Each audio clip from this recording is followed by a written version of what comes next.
தம்பி மக்கள் கட்சி ஒரு கட்சியை அமைச்சு நாங்கள் கிராமங்கள் தோறும் இந்த போதை ஃபஸ்ட்டு விழிப்புணர்வு தொடர்பாக அந்த இளம் சமுதாயத்தை பாதுகாக்கிறது அவைக்கு விழிப்புணர்வு ஏற்படுத்துகிற தொடர்பாகத்தான் நாங்கள் எல்லா கிராமங்களும் மீட்டிங் வச்சு வரோம். நாங்கள் வந்து இப்போ ஆரம்பத்தில் வந்து நாங்கள் எல்லா கிராமங்களுக்கும் போகிறோம்.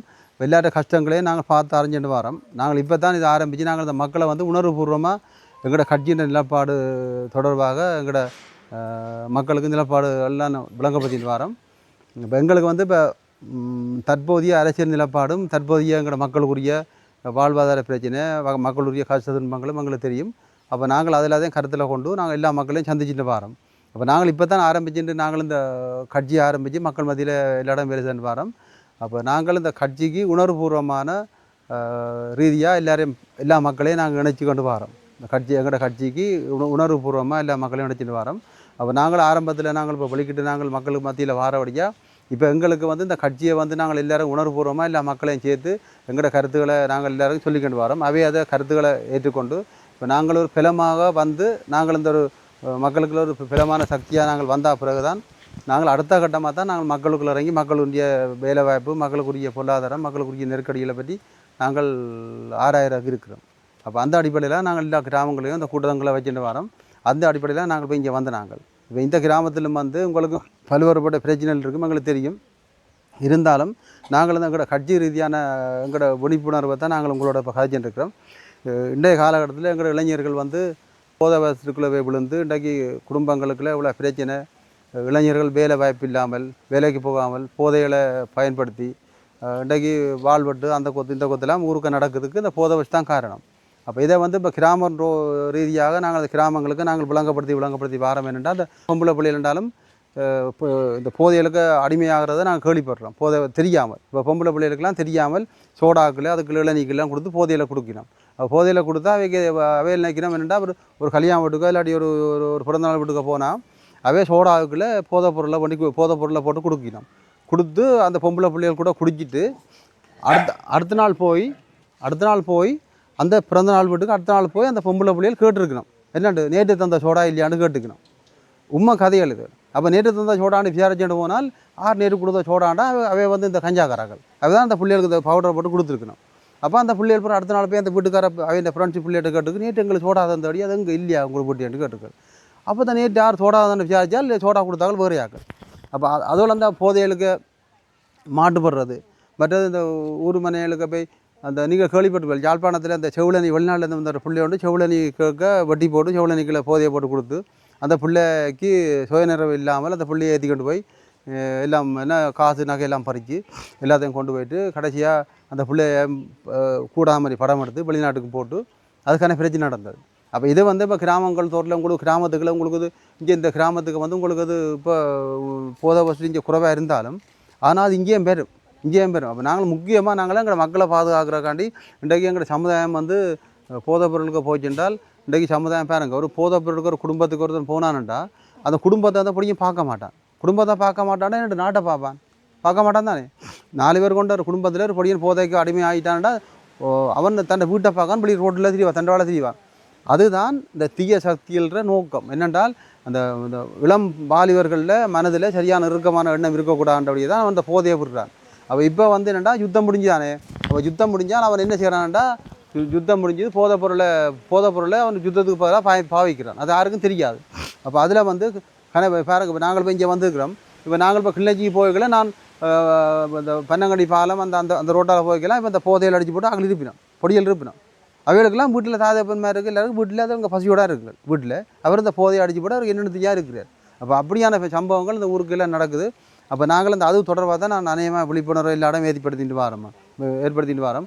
அப்போ அது தொடர்பாக தான் நாங்கள் இங்கேயும் கதைக்க வந்து அதாவது எங்களோட புனித பூமி கட்சி வந்து நாங்கள் பழைய போராளி. நாங்கள் இந்த வட்ட கட்சியில் நீங்கள் என்ன கேட்டால் தெரியும் எல்லாருக்கும். நாங்கள் இந்திய ராணுவ காலத்தில் நான் இருந்து நாங்கள் எல்லாம் இங்கே எவ்வளோ மக்களை முழுக்க தெரியும். எங்கள் மக்களாக நாங்களை பாதுகாத்தங்களை வச்சுருந்தது.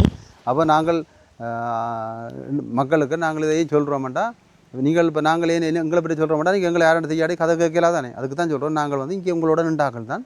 அப்போ நீங்கள் இந்த எல்லாரும் வந்து உண்மையான நிலைமையை உணர்ந்து கொள்ளணும். மற்ற இந்த அரசியல்வாதிகள் எல்லாம் வந்து இப்போ எங்களுக்கு நாங்கள் வாக்கு போடுங்க நாங்கள் பார்லிமெண்ட் போகிறோம்னா அவங்களோட கேட்கல. எங்களுக்கு நாங்களும் இயக்கத்தில் கனகாலம் இருந்தார்கள். எங்களுக்கு இந்த போராட்டத்தில் எங்களுக்கு இனிமேல் மக்களுக்கு செய்ய வேண்டிய தேவை எங்களுக்கு தேவையில்லை. நாங்கள் அந்தளவுக்கு நாங்கள் இயக்கத்திலேருந்து செய்து போட்டோம். இருந்தாலும் நாங்கள் அந்த ஓய்வெடுக்கிற நேரங்களில் இந்த அரசியல்வாதிகள் எல்லாம் இருந்து மக்களுக்கு எந்த ஒரு பலனும் இல்லை. இந்த இளம் சமுதாயம் எல்லாம் பாலடைஞ்சு போது அதே மாதிரி பார்க்கணும் இல்லை. அவைகள் தங்கட மாடல தங்கட வேலையை பார்த்துன்னு இருக்கணும். எங்கட ஜனம் எங்கட மாடல இந்த போட்ட உடனே போய் பாலிமேலில் கற்றுக்கணும்.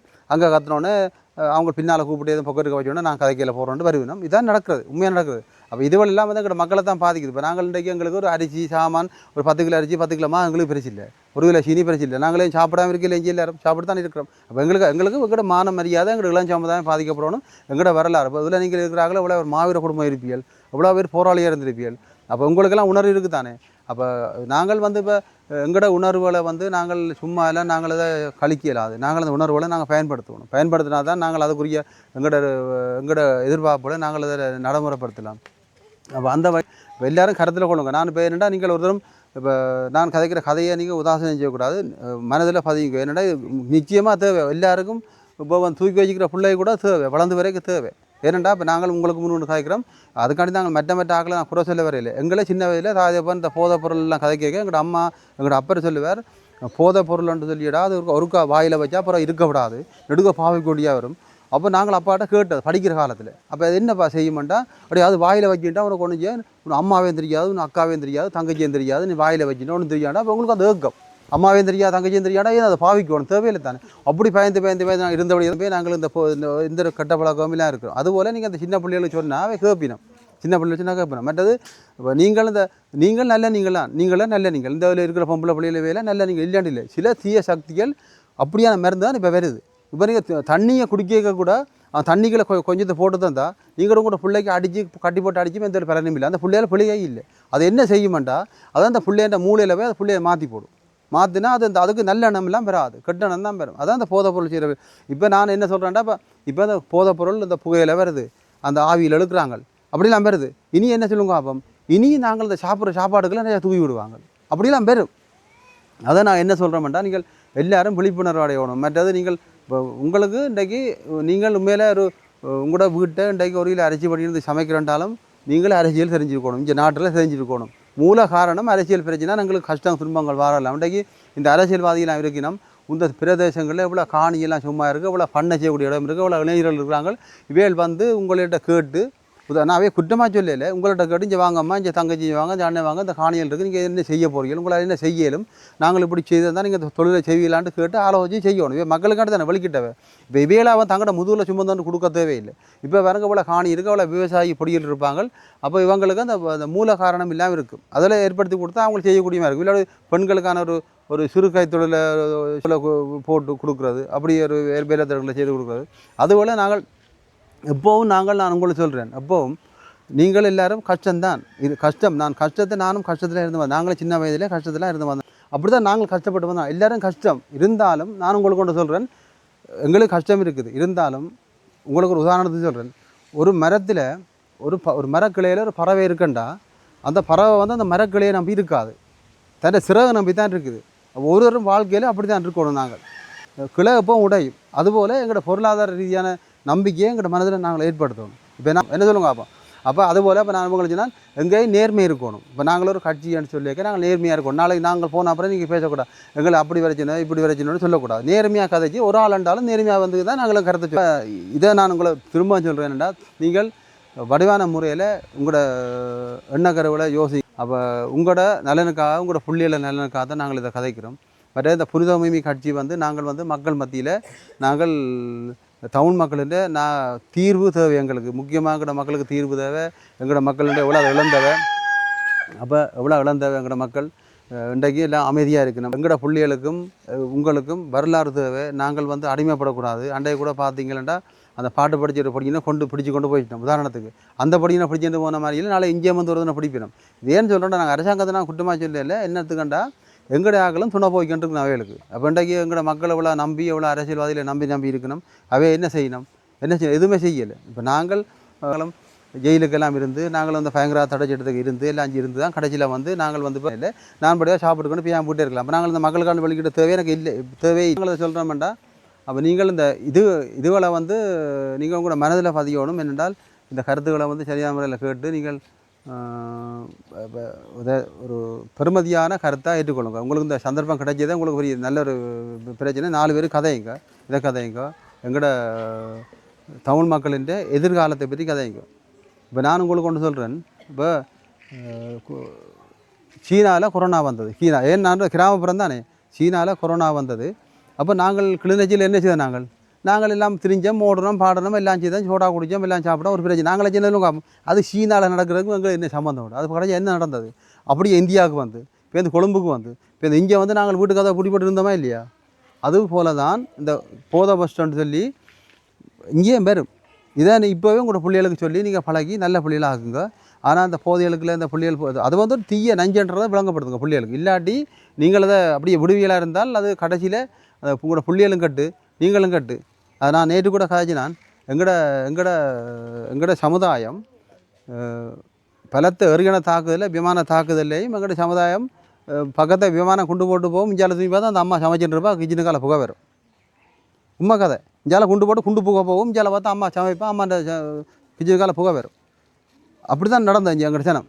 பிள்ளைய வளர்த்தது கொண்டு எல்லாம் செய்தது. கடைசியில் இப்போ பாருங்கள், இந்த போதைப் பொருள் வந்தால் பிறகு எத்தனை கிச்சனுடைய புகைக்காமல் இருக்குது. நீங்களே பாருங்கள், நான் பொய் சொல்லலை. இன்றைக்கு எத்தனை கிச்சனில் புகை மூட்டாமல் இருக்குது இந்த போதைப் பொருள் வந்தால் பிறகு. அப்போ எவ்வளோ தூரமான பிரச்சனை. அப்போ இதுவரை நீங்கள் கொஞ்சம் கருத்தில் கொண்டு தரங்க வச்சு உறவு முறையாக நான் காய்ப்போம். இன்றைக்கு நாங்கள் உங்களோட நிற்போம். நாங்கள் இப்போ இன்றைய தானே என்ன காரணங்கள் என்ன தெரிஞ்சாக்கள் இருக்கிறோட தெரியலை. ஆனால் ஒரு உறவு முறையாக நாங்கள் இருப்போம். முக்கியமான நான் திரும்பவும் சொல்லுவாங்க, முக்கியமாக உங்களோட பிள்ளைகளை கவனம் வளவுங்க. வெட்டிகளா போச்சு கண்காணிப்பாக வளவுங்க. பிள்ளைகள் போனால் போனது. ஒரு பிள்ளையை பெற்று வளர்க்க இவ்வளோ கஷ்டப்படுறீங்க. அப்போ அந்த பிள்ளை சீரழியக்கூடாதல்லோ. அதில் அடிக்கடி நீங்கள் பிள்ளைகளை கண்காணித்து தண்டுங்க. எங்கட இனம் அழிய போகுது. அதான் நான் சொல்கிறேன். நீங்கள் உங்களுக்கு உள்ள அறிவில் யோசிச்சு பாருங்க, அந்த இனத்தை அழிச்சுட்டு வராங்க. நான் சொல்லலாது. ஏன்னா நாங்கள் இப்போ தான் ஒரு கட்சி, நாங்கள் வெளியில் சொல்லலாது. உதாரணத்துக்கு இதுக்குள்ளே யாராவது இருக்கணும், யாங்களை போனோன்னா ஃபோன் பண்ணுங்களே. உதாரணத்துக்கு சொல்கிறேன், என்னென்ன காட்சி வரணும். உதாரணத்துக்கு அப்படி நடக்கிறது தானே. எங்கடையாக்கலாம் பிரச்சனை, எங்கடையாக்கலாம் பிரச்சனை. இந்த பாட்டு படித்த பொடியனுக்கும் அவனுங்க பார்த்தா இது எங்கடையாக்கலாம் போட்டு கொடுக்குறது, போட்டு கொடுத்தா வர பிரச்சனை என்ன செய்யுது. அப்போ இதால் தான் இவ்வளோ பிரச்சனை வருது. அப்போ நாங்கள் ஒற்றுமையாக நாங்கள் இந்த கருத்தை நீங்கள் கேட்டு உணர இருந்ததுக்கு நான் உங்களோட நன்றி சொல்லி விடைபெறுகிறேன்.